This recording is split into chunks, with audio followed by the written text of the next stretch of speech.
प्रभू वैद्यनाथाच्या या परळीत मुख्यमंत्री माझी लाडकी बहीण या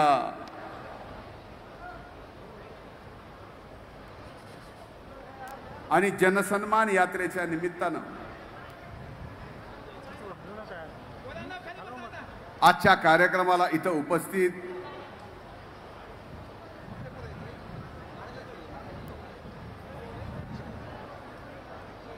आदरणीय दादा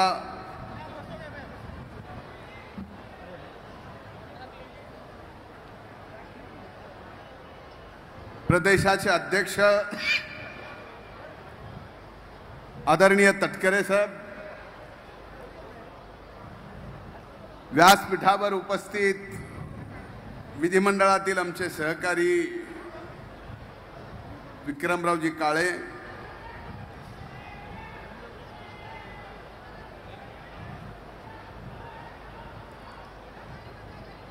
व्यासपीठावर उपस्थित सर्वांची क्षमा मागून राष्ट्रवादी काँग्रेस पक्षाचे मित्र पक्षाचे सर्व सन्माननीय नेते आणि आजच्या या जनसन्मान यात्रेच्या निमित्तानं इथं उपस्थित मोठ्या संख्येने असलेल्या माझ्या माता भगिनी, आशीर्वाद द्यायला आलेल्या इथं उपस्थित वडीलधारी मंडळी आणि मोठ्या उत्साहात असणाऱ्या माझ्या तरुण भावांनो, खरं तर अनेकदा प्रारब्धाच्या गोष्टी मी सांगत आलो. माझ्यासोबत अनेक मान्यवर आहेत ज्यांनी 2012ला आदरणीय दादांवर विश्वास टाकून राष्ट्रवादी काँग्रेस पक्षात प्रवेश केला. त्यावेळेस माझ्या सहित कुणालाही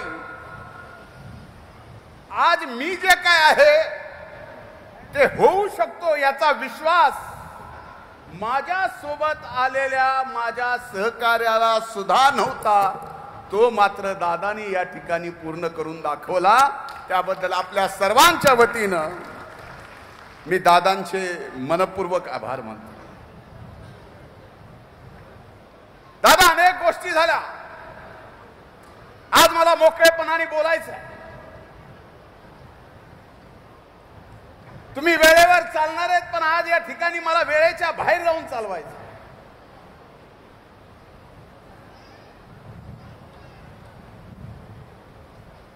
ज्या तालुक्यात राष्ट्रवादी काँग्रेस पक्षाचा एक पंचायत समितीचा सदस्य नव्हता,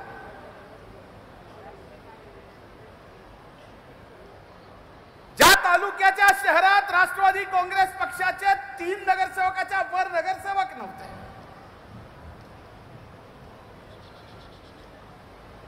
ज्या तालुक्यात जिल्हा परिषदेचा एकही सदस्य नव्हता, आणि इथं येऊन अनेक जण म्हणले की राष्ट्रवादी काँग्रेस पक्षात धनंजय मुंडेला घेतल्यामुळं आत्मघातकी निर्णय झाला.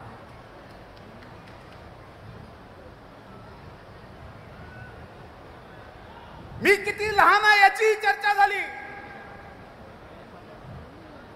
पण सांगायला अभिमान वाटतो दादा, फक्त तुमच्यासाठी आज 90% आपला हा मतदारसंघ राष्ट्रवादीमय झालेला आहे. इथे 90% प्रारब्धाच्या गोष्टी होत्या भारतीय जनता पार्टीच्या विरोधात. हे सगळं करावं लागलं. आज भारतीय जनता पार्टी, राष्ट्रवादी काँग्रेस आणि शिवसेना हे महायुतीचं सरकार एकत्र आहे. जय पराजय हे माझ्यासाठी महत्वाचं नाही. निवडणुकीमध्ये विजय मिळत राहील, हरतोल. आपणही 2014ला पराजय बघितला, माझ्या सर्व सहकार्यांनी 2017ला पराजय बघितला. आपल्याला जय पराजयाचा कधीच महत्वाचं वाटलं नाही, पण कायम तुमच्या मनात काम करून, तुमची सेवा करून, तुमच्या मनात स्थान निर्माण करावं, याच्या पलीकडे कुठलीही लालसा या माझ्या मनात नाही, हे प्रामाणिकपणानं आजही तुमच्या सर्वांच्या साक्षीने मी या ठिकाणी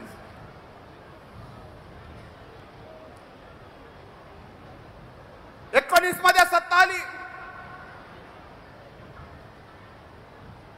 सत्ता आल्यानंतर का कुणाच ठाऊक तुम्ही मला मंत्रिपदावर घेतलं, पण टार्गेटवर मीच होतो. मागील 5 वर्षात एकदा नाही दोनदा मला मंत्री म्हणून तुम्ही संधी दिली. एकीकडे कोविडचं संकट, दुसरीकडे मलाही अनेक व्यक्तिगत रागा, या सर्व गोष्टीत मी प्रामाणिकपणानं तुम्ही दिलेली जबाबदारी तर पार पाडूच शकलो, पण तुम्ही सुद्धा 2019 मध्ये जो विश्वास माझ्यावर टाकला होता, तो विश्वास सुद्धा सार्थ करून दाखवला, हेही मला निश्चितपणानं आपल्या सगळ्यांच्या समोर सांगावं. या परिस्थितीमध्ये माझ्या सर्व सहकाऱ्यांना सांगा, माझ्या जवळचे, माझ्या अगदी जवळचे, ज्याला मी ओळखत नाही अशा व्यक्तीच्या सुद्धा जीवनात संकट आलं, तर त्या संकटाच्या काळात प्रामाणिकपणानं त्यांच्या पाठीमागे मी उभा राहिलो. आजही या परळी विधानसभा मतदारसंघात कुठलंही संकट आपल्या घरामध्ये आलं तर तुम्हाला कुणाचं घर दिसतंय? इमानदारीनं तुम्ही सगळी मायबाप जनता इथे, मी तुम्हाला सगळ्याला विचारतो, कुणाचं घर दिसतंय?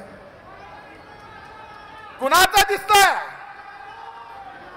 अरे एवढा मोठा कोविडचा काळ आला, त्या कोविडच्या काळात ऑक्सिजन देण्यापासून ते रेमडेसिवीर इंजेक्शन फुकट देण्यापर्यंत आणि माझ्या सगळ्या जिवलग सहकार्यांनी सकाळचा नाश्ता, दुपारचं जेवण, रात्रीचं जेवण सुद्धा कुठल्याही दवाखान्यात कोविडचा पेशंट असला तर त्या ठिकाणी माझ्या अनेक सहकार्यांनी जीव घातलं. एवढंच नाही तर पहिल्या लॉकडाऊनच्या काळात या मतदारसंघातल्या 56,000 घरात राशन पुरवण्याचं काम सुद्धा या ठिकाणी आपण केलं. आणि अशा परिस्थितीमध्ये आता या निवडणुकीत फक्त हा धनंजय तुमच्या सोबत प्रामाणिकपणानं राहिला म्हणून या ठिकाणी मला टार्गेट केलं जातं. पण दादा, मला कुणी कितीही टार्गेट करू द्या, माझ्या मायबाप जनतेने एकदा जर टार्गेट त्यांचं ठरवलं तर ते टार्गेट उडवल्याशिवाय राहत नाही. ही परळीची मायबाप जनता.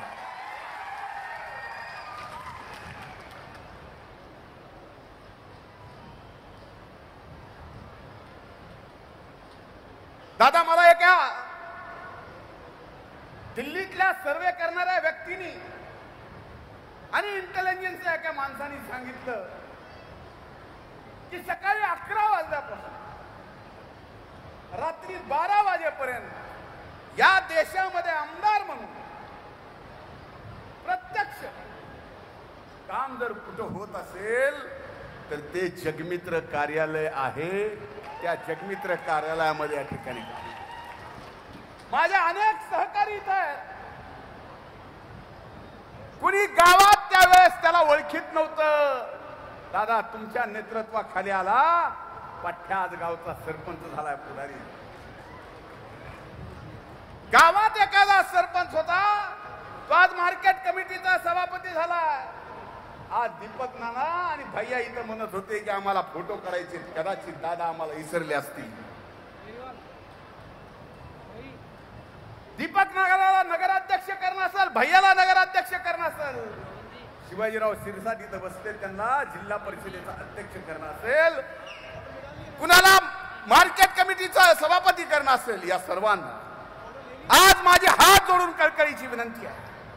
काही दिवसानंतर आपण निवडणुकीला सामोरे जाणार आहोत आणि या निवडणुकीला सामोरं जात असताना कदाचित 5 वर्षामध्ये माझ्याही चुका झाल्या असतील, काही झाल्या असतील तर मन मोठं ठेवून या ठिकाणी माफ करा.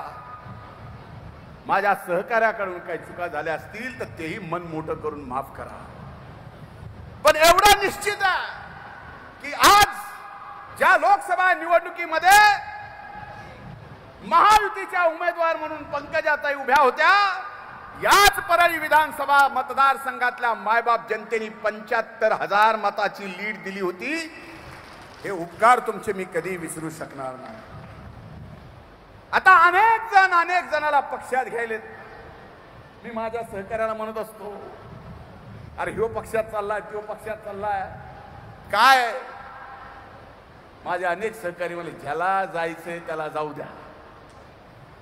निवडणुकीच्या नंतर ज्यांनी पक्षात घेतलंय आणि जो गेलाय आणि विरोधात उभा राहिलाय, त्यांना त्यांची लायकही परळीची मायबाप जनता दाखवून दिल्याशिवाय राहणार नाही. बरोबर?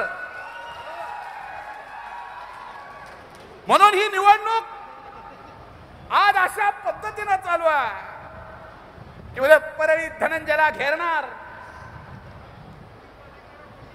परळी धनंजय मुंडे ठार होणार म्हणजे का मारूनच टाकणार. ह्या सर्व विषयात मला फक्त एवढंच सांगायचं आहे, मुद्दाई लाख बुरा चाहे तो क्या होता है, वही होता है जो मंजूर खुदा होता है. म्हणून आजपर्यंतचा विश्वास तुम्ही माझ्यावर टाकला, इथून पुढच्या काळातही तुम्ही विश्वास टाका. 1 नाही 2 नाही, या मतदारसंघातल्या 94,000 भगिनीला आपण या ठिकाणी पगार देऊ शकलो. एवढंच मी दादा या निमित्तानं सांगतो. आज काही मागणार नाहीत आणि मागितल्या लगेच तुम्ही आज देणार नाही. त्यामुळे ती अडचण सुद्धा तुमच्या वर येऊ नये एवढा काळजी करणारा तर नक्कीच मी या ठिकाणी तुमच्या सोबत आहे. म्हणून एवढंच सांगतो,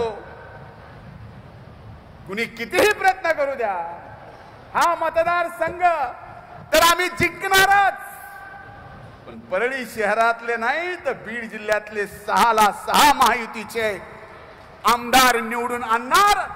हाच प्रभू वैद्यनाथाच्या पायथ्याला मी आज संकल्प घेतो आणि थांबतो. खूप खूप धन्यवाद.